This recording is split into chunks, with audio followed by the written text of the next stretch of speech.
Well, President Obama's term is at an end, so I think now is obviously a good time to look back at what we've seen from President Obama over the last 8 years.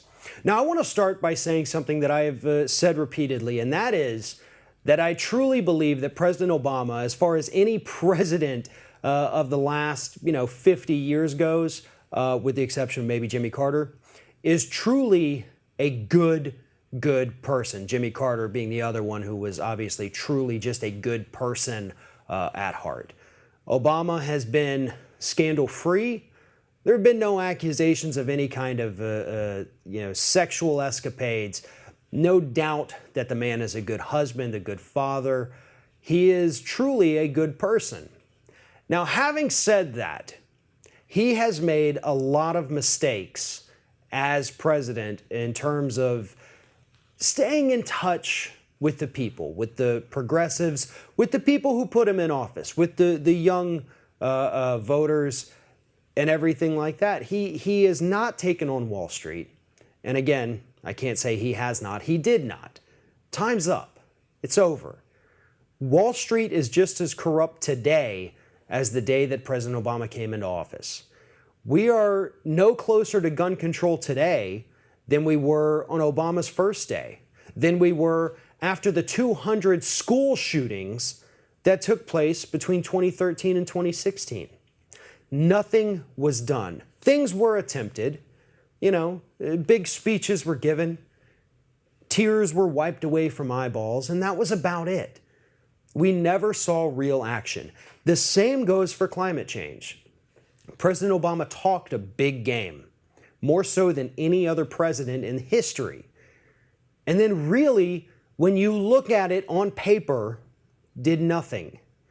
Any environmental gain we made under President Obama was negated by the administration's reliance on fossil fuels and their willingness to give fossil fuel companies everything they wanted.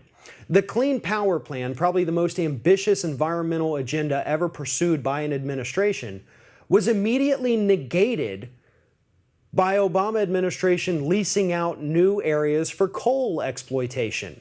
The amount of coal that will come out of those new leases is enough to emit enough carbon to completely obliterate any gains that would be made under the Clean Power Plan, according to analysts.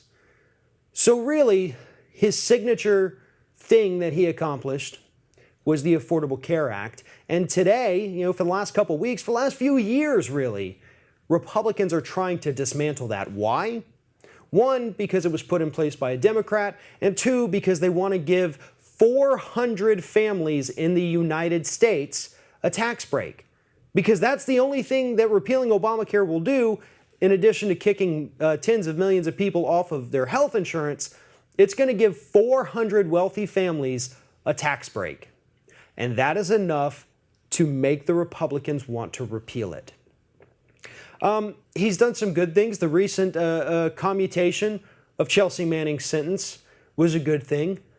The fact that he ignored Don Siegelman, did not give him a pardon, still bothers me. This was a man who was politically targeted by Karl Rove for selective prosecution for something that wasn't even a crime, because they wanted to take back the governorship of the state of Alabama. That's why Don Siegelman is sitting in prison. I know he gets released in a few months anyway. Obama still should have issued a pardon to get this man out of prison. He never belonged there in the first place. So the list of disappointments could go on.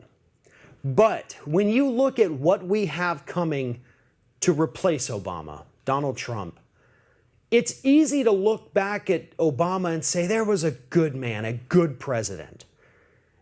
And to be honest, that's unfortunate. We need to look at Obama for what he was. He was a good man. He was a mediocre president. But because he has such a horrible person coming in behind him who is undoubtedly going to be one of the worst presidents in U.S. history, Obama is going to get the benefit of being compared to him. So he's going to go down as a great president simply because the guy that came before him and the guy that came after him are going to go down as two of the worst presidents in United States history.